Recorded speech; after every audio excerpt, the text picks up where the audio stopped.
Hello जी, नमस्कार। आइए आपकी अपनी नित्य संस्कृत क्लासेस की इस आपके अपने यूट्यूब प्लेटफॉर्म पर मैं आप लोगों का बहुत बहुत स्वागत और अभिनंदन करती हूँ। आज हम लोग पढ़ेंगे संधि से कुछ प्रश्नोत्तरी।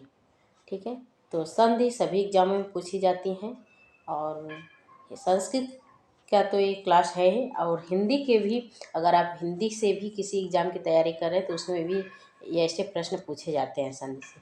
ठीक है, तो चलिए स्टार्ट करते हैं। सबसे पहला प्रश्न पूछा जा रहा है, और पहले प्रश्न पे आने से पहले प्लीज़ इस क्लास को आप लोग अधिक से अधिक शेयर करें, और जो लोग नए हैं चैनल सब्सक्राइब कर लें, बेल आइकन को प्रेस कर लें ताकि डेली आपको क्लास प्राप्त हो। तो ये तो मतलब डेली का हो गया है कहना, लेकिन हम कहना नहीं चाहते, लेकिन जब तक कहते नहीं तो कोई आप लोग करते नहीं, तो इसलिए हम कह देते हैं, तो आप लोग कर भी दीजिए। ठीक है, तो चलिए पहले प्रश्न पे आते हैं। पहला हमारा प्रश्न पूछा जा रहा है कि पूर्व शब्द के अंत में अच और पर शब्द के आदि में अच हो तो उस संधि को कहेंगे। तो सबसे पहले जानिए कि आदि किसे कहते हैं और पर किसे कहते हैं। ठीक है, तो सबसे पहले पूर्व शब्द, किसी भी शब्द का पूर्व में पहले, और अंत में, उसके अंत में अच। अच मतलब होता है स्वर, सभी स्वर। अच में सभी स्वर अ ई उ री री, ये सब जो आ ई उ हैं, ये सब सभी स्वर अच के अंतर्गत आते हैं। ठीक है, तो अच और पर मिस होता है बाद, पर मिस होता है बाद। शब्द के आदि में अच हो तो, अच मतलब स्वर हो तो उस संधि को कहते हैं। बताइए, उस संधि को क्या कहेंगे? अच संधि कहेंगे, हल संधि कहेंगे, कि विसर्ग संधि कहेंगे, कि इनमें से कोई नहीं। तो पूछा जा रहा है कि पूर्व शब्द के अंत में अच हो, अर्थात जब शब्द का स्टार्ट हो रहा है तो भी स्वर हो, और उसके प्रारंभ में भी स्वर है और अंत में भी स्वर हो, तो उस संधि को हम क्या कहेंगे?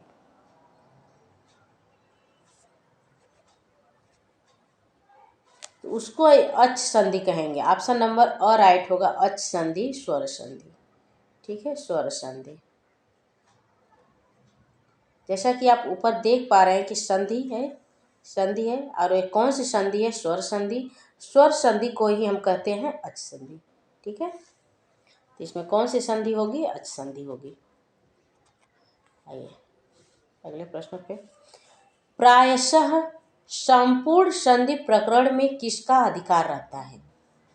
करें कि जब प्रायः हम संधि पढ़ते हैं तो उस संधि में हम किसका अधिकार रहता है? हलो अंतरः संयोगः का, कि सन्निहितायाम का, कि सुप्ति अंतम पदम का, कि ई को यड़च का, किसका रहता है? प्रायशः जब हम संधि पढ़ते हैं तो उसमें किसका अधिकार होता है? तो सन्निहितायाम, ऑप्शन नंबर ई राइट होगा, सन्निहितायाम का अधिकार रहता है। ठीक है, आइए इको एड़ची। इको एड़ची सूत्र, इस सूत्र में इको एड़ची ये सूत्र है, ये संधि सूत्र है, और किस संधि का है? तो आप बताइए। इस सूत्र में कुल कितने पद हैं? पूछा जा रहा है कि ये सूत्र है, तो ये सूत्र जान लीजिए कि यड़ संधि का है। किसका है? यड़ संधि का। इको एड़च जो है ये यड़ संधि का सूत्र है, और यड़ संधि की जो इको एड़ची है, इसमें कुल कितने पद होते हैं? पंचपदम होता है, त्रिपदम होता है, कि द्विपदम होता है, कि एकम पदम होता है? बताइए।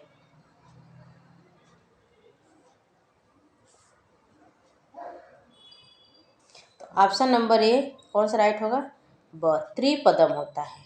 इको एड़च सूत्र में कुल 3 पद होते हैं। सन्निहिता के विषय में अच परे रहते इक के स्थान पर होगा।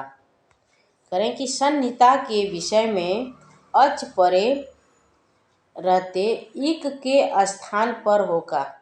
यड़ होगा, यर होगा, कि यड़ होगा, कि ईड़ होगा? क्या होगा?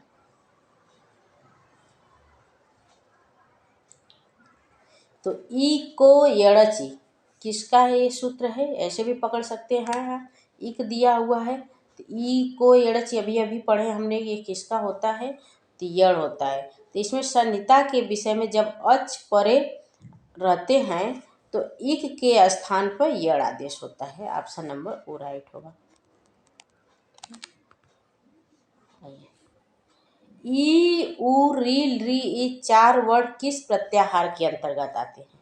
प्रत्याहार से बताइए।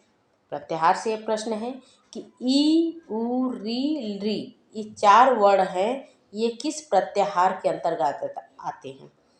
यड़, इड़, इक कि इच?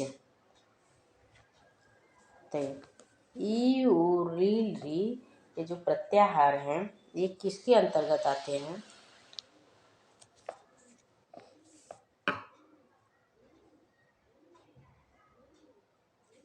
तो ये जो 4 वर्ड हैं, ये 4 वर्ड इक प्रत्याहार के अंतर्गत आते हैं। ई को एड़ची, ठीक है, इक प्रत्याहार के अंतर्गत आते हैं ये।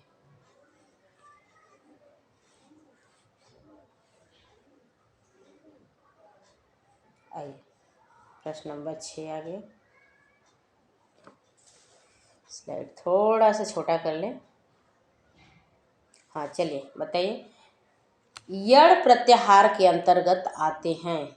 यड़, यड़ प्रत्याहार है, जैसे अभी अभी ने पढ़ा आप लोग, इक प्रत्याहार के अंतर्गत आते हैं ई उ री री, वैसे ही यड़ प्रत्याहार के अंतर्गत कौन कौन से वर्ड आते हैं?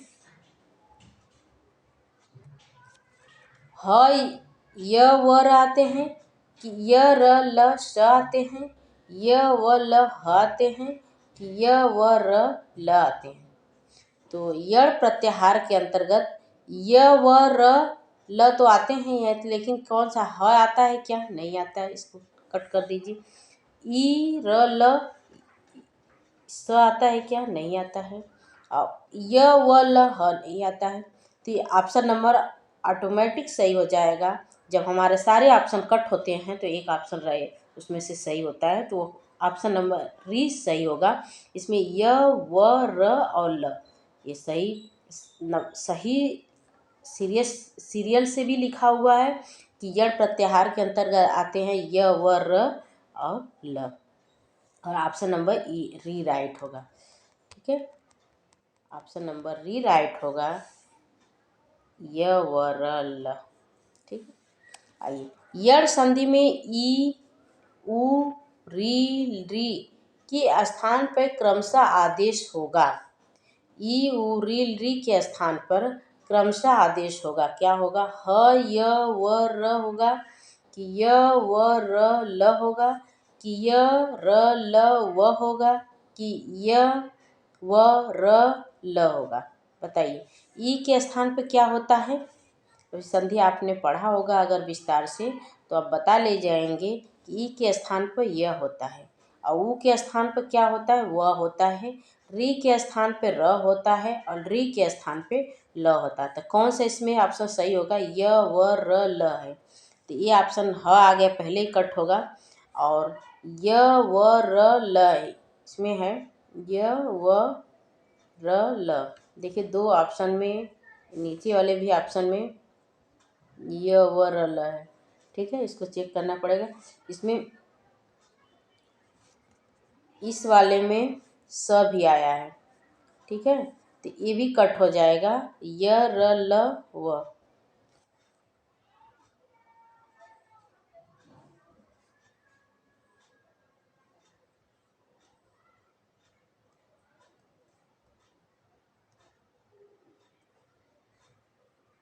सब इसमें सीरियल से ही दिया हुआ है। ये बीच में किसी में, इसमें र में हलंत नहीं है, इसमें ल में हलंत नहीं है। ठीक है, इसका ध्यान रखिए आप लोग। इसमें लग गया है लेकिन इसमें नहीं रहेगा, तभी ये ऑप्शन नंबर डी राइट होगा, य व र ल। और नीचे ये जो हलंत लगे हैं उस पर भी ध्यान दीजिएगा, ये आधे अक्षर होते हैं, इसमें अ छिपा होता है। ठीक है, हलंत लगने का मतलब ये होता है कि इसमें अ छिपा रहता है। तो ऑप्शन नंबर इसमें री राइट होगा, य व र और ल होता है। ठीक है, आइए अनियम होने पर नियम करने वाले सूत्र को कहते हैं। अनियम होने पर नियम करने वाले सूत्र को क्या कहेंगे? विधि सूत्र कहेंगे कि नियम सूत्र कहेंगे कि परिभाषा सूत्र कहेंगे कि अधिकार सूत्र कहेंगे? बताइए। जहाँ पे नियम नहीं रहता है फिर भी वहाँ पे नियम होकर के वो सूत्र बनता है, उसको हम क्या कहेंगे? तो उसको हम परिभाषा सूत्र कहते हैं। ठीक है। और नियम होने पर जब नियम करने वाले सूत्र बन जाते हैं, वहाँ पे नियम करके ही कोई कार्य किया जाता है, कोई संधि की जाती है, तो उसको हम परिभाषा सूत्र कहते हैं। आइए, सूत्र में सप्तमी विभक्ति के द्वारा निर्दिष्ट कार्य व्यवधान रहित किस वर्ण के स्थान पर होता है?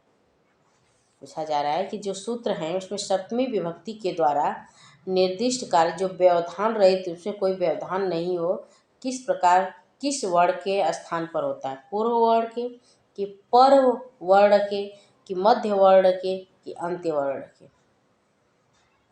बताइए।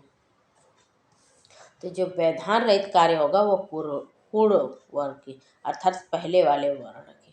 ठीक है, पूर्व मीन्स पहले वाले वर्ण के। तो ये थे आज की संधि के महत्वपूर्ण प्रश्न। आज के लिए इतना ही। नमस्कार, जय हिंद। क्लास कैसी लगी कमेंट बॉक्स में ज़रूर लिखें।